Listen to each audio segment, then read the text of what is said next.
இன்றைக்கி நம்ம 1995 ரிலீஸ் ஆன அப்போலோ 13 படத்துடைய ஸ்டோரியை தான் பார்க்க போகிறோம். படத்துடைய கான்செப்ட் என்னென்னு கேட்டிங்கன்னா, 3 ஆஸ்ட்ரோனட்ஸ் நிலாவை ஆராய்ச்சி பண்ணுறதுக்காக போகிறாங்க. ஸோ அவங்க போகிற வழியில் ஸ்பேஸ் ஷிப்பில் ஒரு சின்ன பிரச்சனை வந்துடுது. அந்த பிரச்சனை கொஞ்ச நேரத்துலேயே பெரிய பிரச்சனையாக மாறிடுது. அந்த பிரச்சனையை அவங்க சரி பண்ணாங்களா, மூணுக்கு போனாங்களா, இல்லை திரும்பி உயிரோடு பூமிக்கு வந்தாங்களா அப்படின்ற கதையை சொல்கிறது தான் அப்போலோ 13. சரி வாங்க ஃபுல்லாக டீட்டெயில்டாக பார்க்கலாம். அதுக்கு முன்னாடி நம்ம சேனலை சப்ஸ்கிரைப் பண்ணிவிட்டு பக்கத்தில் வர பெல் பட்டனையும் கிளிக் பண்ணிவிடுங்க. ஃபஸ்ட்டு சீன்லேயே பார்த்தீங்கன்னா நீல் ஆம்ஸ்ட்ராங் மூணுக்கு போகிற அந்த விஷயம்லாம் காமிச்சிட்டு இருக்காங்க. வெற்றிகரமாக ரொம்ப நாள் கழித்து நம்ம வந்து மூணுக்கு போயிட்டோம் அப்படின்றதெல்லாம் சொல்லிட்டு இருக்காங்க. ஸோ அதே டைமில் அதுக்கு முன்னாடி நடந்த ஒரு சின்ன ஆக்சிடெண்ட்டை பற்றியும் சொல்கிறாங்க. அந்த ஆக்சிடெண்ட்டில் 3 பேர் இறந்து போயிட்டாங்க அப்படின்ற விஷயத்தெல்லாம் சொல்லிட்டு இருக்காங்க. அதையெல்லாம் கடந்து நீல் ஆம்ஸ்ட்ராங் மூணுக்கு போயிட்டாரு அப்படின்ற விஷயத்த வந்து சொல்லிட்டு இருக்காங்க. அதை வந்து செலிப்ரேட் பண்ணுற ஒரு பார்ட்டி வந்து வச்சுருக்காங்க. இவர் தான் பார்த்தீங்கன்னா நம்ம படத்துடைய ஹீரோ. இவருடைய பேர் ஜிம். ஸோ இவருக்கு வந்து பார்த்தீங்கன்னா மூணுக்கு போகணுன்னு ரொம்ப நாள் ஆசை. அவருடைய ஆசை இப்போ தான் நிறைவேறிருக்கு. ஸோ அப்போலோ 13 அப்படின்ற மிஷினில் நம்ம ஹீரோ இப்போ மூணுக்கு போக போகிறாரு. அவருடைய ஆசை இப்போ நிறைவேற போகுது. ஸோ அதன்படி பார்த்தீங்கன்னா இதை சொன்னோடனே வீட்டுக்கு வந்து எல்லாத்தையும் சொல்கிறாரு, நான் அந்த மாதிரி மூணுக்கு போக போகிறேன், அதனுடைய டெஸ்டிங்லாம் பண்ணிட்டுருக்கேன், நான் வந்து பயிற்சி எடுத்துகிட்ருக்கேன் அப்படின்ற மாதிரிலாம் சொல்கிறாரு. ஸோ அதுக்கேற்ற மாதிரி பயிற்சியும் எடுத்துகிட்ருக்காரு. இப்போ மூணுக்கு யார் போக போகிறா அப்படின்னு பார்த்தீங்கன்னா நம்ம ஹீரோடைய ஃப்ரெண்ட்ஸ் 2 பேர் அதுக்கேற்ற மாதிரி பயிற்சிலாம் எடுத்துகிட்ருக்காங்க. அதே டைமில் வந்து பார்த்திங்கன்னா நம்ம ஹீரோவுடைய ஒய்ஃப் வந்து ஒரு கனவு காண்றாங்க. அந்த கனவில் நம்ம ஹீரோ ஸ்பேஸுக்கு போயிருக்காரு. ஸ்பேஸில் ஒரு பெரிய பிரச்சனை வந்து அவர் வந்து இறந்து போகிற மாதிரி ஒரு கனவு காண்றாங்க. ஸோ அதெல்லாம் நடக்காது அப்படின்ற மாதிரி நம்ம ஹீரோ சொல்கிறாரு. நாங்கள் நிறைய ஏற்பாடு பண்ணிட்டோம், ஸோ அது மாதிரி நடக்க நாங்கள் விட மாட்டோம் அப்படின்ற மாதிரி நம்ம ஹீரோ சொல்லி சமாதானப்படுத்துறாரு. ஸோ அப்படியே கட் பண்ணுறாங்க. அடுத்த சீனில் நம்ம ஹீரோவை கூப்பிட்டு வச்சு பேசுகிறாங்க. உங்கள் கூட ஒருத்தர் வரப்போகிறதில்ல, அவருக்கு கொஞ்சம் உடம்பு சரியில்லை, அவருடைய பிளட் டெஸ்ட் பண்ணும்போது அவர் வந்து இந்த ஸ்பேஸுக்கு வர அளவுக்கு தகுதியாக இல்லை அப்படின்னு சொல்லிடுறாங்க. இந்த விஷயத்தை நம்ம ஹீரோ போயிட்டு அவருடைய ஃப்ரெண்ட்ஸ் கிட்ட சொல்கிறாரு. மாற்றா இன்னொரு ஆளை கூட்டிகிட்டு போகிறாங்க. ஸோ அவர் கூட சேர்ந்து பயிற்சி எடுக்கும்போது அவர் வந்து பயிற்சியில் சரியாக கரெக்டாக பண்ண மாட்டார், ஒரு சில தவறுகள் பண்ணுறாரு. சரி மறுபடியும் பயிற்சி எடுக்கலாம் அப்படின்னு சொல்லிட்டு மறுபடியும் பயிற்சி எடுத்துகிட்டு இருக்காங்க. ஸோ இவங்க ஸ்பேஸுக்கு போகிறதுக்கான எல்லா வேலையும் ரெடி ஆகிட்டுருக்கு. ஒரு விஷயத்துங்களாம் கரெக்டாக பண்ணிகிட்ருக்காங்க. அப்படியே இவங்க ஸ்பேஸுக்கு போகிறதுக்கு அன்றைக்கி நைட் இருக்கும். அந்த நைட் டைமில் எல்லாருமே அவங்களுடைய ஃபேமிலி மெம்பர்ஸ்லாம் வந்து ஸோ நீங்கள் பத்திரமா போயிட்டு வாங்க அப்படின்ற மாதிரி கையெல்லாம் காமிச்சு பாய்லாம் சொல்லிட்டு கிளம்புவாங்க. அப்படியே அடுத்த சீன் பார்த்தீங்கன்னா நம்ம ஹீரோயின் குளிச்சுட்டு இருக்கிறப்ப அவங்களுடைய வெட்டிங் ரிங் அங்கே இருக்கிற ஓட்டைக்குள்ளே விழுந்துடும். என்ன இப்படி ஒரு அபசகுணமாக இருக்கே அப்படின்னு நினைப்பாங்க. ஸோ அடுத்த சீன்லேயே எல்லாருமே கிளம்புறதுக்கு ரெடி ஆகிடுவாங்க. ஸோ ராக்கெட்லாம் வந்து கவுண்ட் டவுன் ஸ்டார்ட் பண்ணிவிடுவாங்க. இவங்க அந்த ராக்கெட்குள்ளே போயிட்டு எல்லாமே சூட் கிட்லாம் போட்டுட்டு போய்ட்டு உட்காந்துட்டு இருப்பாங்க. ஸோ இந்த மாதிரி நம்ம கிளம்ப போகிறோம், எல்லாமே கரெக்டாக இருக்கா அப்படின்ற மாதிரிலாம் செக் பண்ணிட்டு இருக்காங்க. அதே டைமில் கமாண்ட் சென்டருக்கு சீஃப்லாம் வந்துட்டாரு. ஸோ எல்லாமே கரெக்டாக இருக்கா அப்படின்ற மாதிரிலாம் செக் பண்ணுறாரு. செக் பண்ணிவிட்டு சரி ஓகே எல்லாமே கரெக்டாக இருக்குது, நீங்கள் வந்து பறக்க தயாரிடுங்க அப்படின்னு சொல்லிட்டு கவுண்ட் டவுன் ஸ்டார்ட் பண்ணுறாங்க. கவுண்ட் டவுன் ஸ்டார்ட் பண்ணி முடிக்கிற டைமில் வந்து பார்த்திங்கன்னா இப்போ இங்கே போக முடியாமல் ஒருத்தர் இருக்கார் பார்த்திங்கன்னா நம்ம ஹீரோவுடைய ஃப்ரெண்டு. ஸோ அவர் அங்கே வராரு. ஸோ அவங்க வந்துட்டு ரொம்ப தூரத்தில் நின்று ஸோ நம்மளால் போக முடியலையே அப்படின்னு சொல்லிட்டு ரொம்பவே கவலையோடு பார்த்துட்டு இருக்காரு. ஸோ அதே டைமில் கவுண்ட் டவுன் முடியுது. நம்ம ஹீரோ அந்த 3 பேருமே அப்படியே பறக்க ஸ்டார்ட் பண்ணுறாங்க. எல்லாருமே சூப்பர் அப்படின்னு சொல்லிட்டு ரொம்ப சந்தோஷமாக இருக்கிறாங்க. அப்படியே அந்த ராக்கெட் பூமியுடைய அட்மாஸ்பியரை தாண்டி பறக்குது. ஸோ இது வரைக்கும் எந்த பிரச்சனையுமே இல்லாமல் ஒழுங்காக போயிட்டுருக்கு.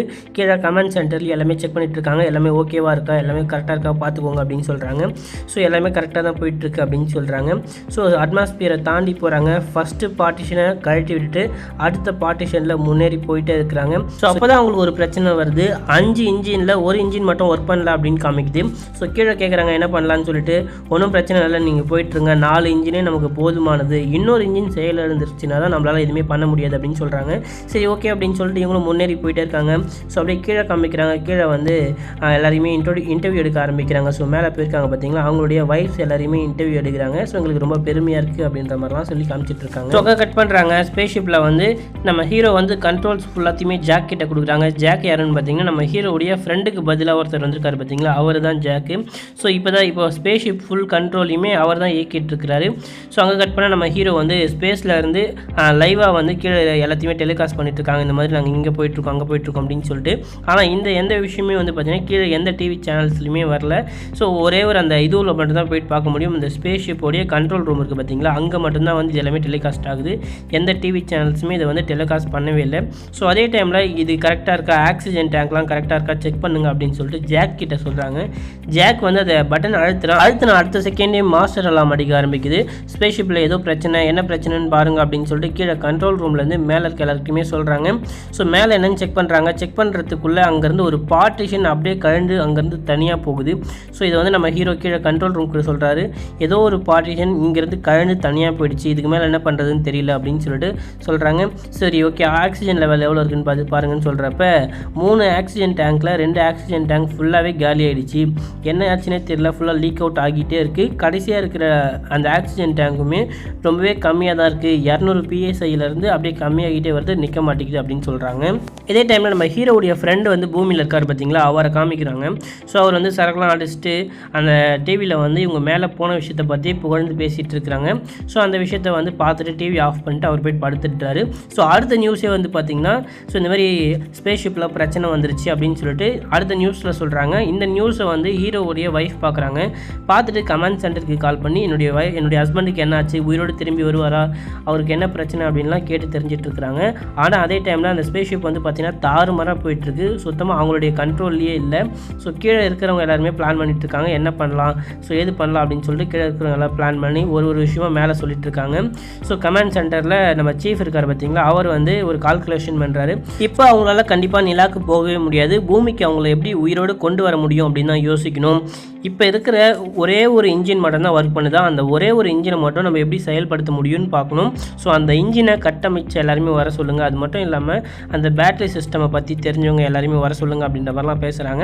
ஸோ அடுத்து என்ன பிளான் பண்ணுறாங்கன்னு பார்த்தீங்கன்னா, அந்த மூணை அப்படியே சுற்றிக்கிட்டு திரும்பி வந்து பூமிக்கு வரணும் அப்படின்றது தான் பிளானாக. அதே டைமில் அந்த மூணை அந்த ஸ்பேஸ்ஷிப் சுற்றுது. அப்போ நம்ம ஹீரோ அந்த மூணை பார்த்துட்டு இந்த இடத்துல தான் நீல் ஆம்ஸ்ட்ராங் வந்தார், நம்மளால் இறங்க முடியல அப்படின்னு சொல்லிட்டு ஒரு சின்ன இமேஜினேஷன் பண்ணுறாரு. அவரே மூணில் இறங்குற மாதிரி, மூணில் இறங்கி அந்த கையை வந்து மூணுடைய மண்ணை கையில் எடுக்கிற மாதிரி செம்மையாக இருக்கும் அந்த இமேஜினேஷன். நம்ம ஹீரோ பயங்கரமாக ஃபீல் பண்ணுவார், நம்மளால் இறங்க முடியல அப்படின்னு சொல்லிட்டு. ஸோ கடைசியாக பூமியை பார்த்துட்டு, ஸோ நம்ம வந்து பூமிக்கு போகிறதுக்கு என்னென்ன வேலை செய்ய முடியுமோ அது எல்லாத்தையுமே நம்ம வந்து ட்ரை பண்ணணும் அப்படின்ற மாதிரி யோசிச்சுட்டு இருக்காங்க. ஸோ அப்போ கமாண்ட் சென்டரில் வந்து நம்ம சீஃப் வந்து இங்கேருந்து இங்கே வரத்துக்கு கண்டிப்பாக நிறைய பவர் தேவைப்படும், ஆனால் நம்ம ஏதாவது பண்ணி அவங்கள கண்டிப்பாக கீழே கூட்டிகிட்டு வந்தே ஆகணும். இது வரைக்கும் ஸ்பேஸில் எந்த விதமான ஆக்சிடென்ட்டும் நடந்ததே இல்லை, இதுக்கு மேலேயும் நடக்கவே விடக்கூடாது அப்படின்ற மாதிரி பேசிகிட்டு இருக்காரு. அடுத்த சீன்லேயே நம்ம ஹீரோடைய ஃப்ரெண்டை கூட்டிகிட்டு போகிறாங்க. எப்படியாச்சும் பவர் கன்சப்ஷனை கம்மி பண்ணணும்னு ஒரு ஐடியா கேட்குறாங்க. அவரும் ப்ராக்டிஸ் பண்ண ட்ரை பண்ணுறாரு. ஸோ ஆட்டோமேட்டிக் மோடை ஆன் பண்ணிவிட்டு எல்லா மேனுவல் மோடையும் கட் பண்ணி விட்டுருங்க அப்படின்னு சொல்லிட்டு பவரை மிச்சம் பண்ண ட்ரை பண்ணிட்டு இருக்காங்க. இன்னொரு பிரச்சனை வருது. அது என்ன பிரச்சனைன்னு பார்த்தீங்கன்னா, ஆக்சிஜன் லெவல்